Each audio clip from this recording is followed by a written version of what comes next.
Hello guys! So, Thursday na naman. Almost weekend na guys.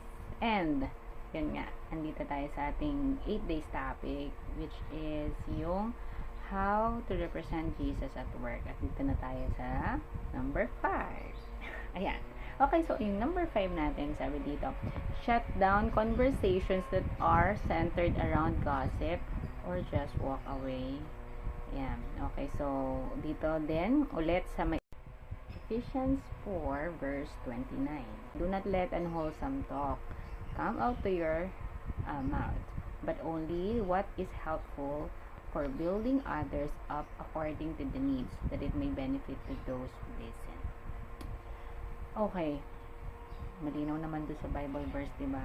Na kung hindi makaka-benefit sa iba, hindi makakatulong. Parang ano lang yan yung ating motto. Kung walang sasabihin na maganda ang bibig mo, better shut na lang natin. Kasi nga, di ba, like what I said in my previous videos, we don't know kung ano ba yung pinagdadaanan ng tao. Kunyari, he or she keeps on failing, keep on, parang, ano ba, kasi sa work natin minsan, meron talaga yung mga weakest link, meron naman yung mga strong. So, wag nating parang weak na nga, siya na nga yung pinaka, ida-down pa natin siya, pag-uusapan pa natin siya, and something like that. So, ano ba yung makakatulong ka dun sa tao na yon?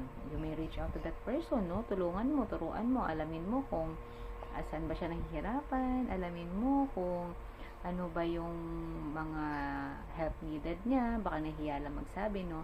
Make the people aware na you are available to help instead of them, instead of you na sumasali pa sa mga gossiping or putting that person down. Most of the time kasi ganun tayo sa trabaho no?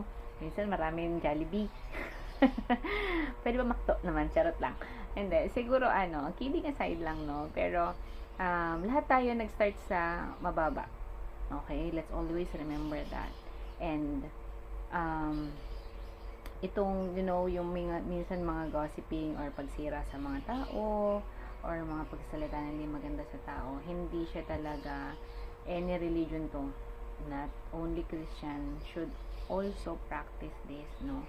Kaya nga talaga, biblically, me or us as Christians, we practice as much as possible how Jesus live in this world, no?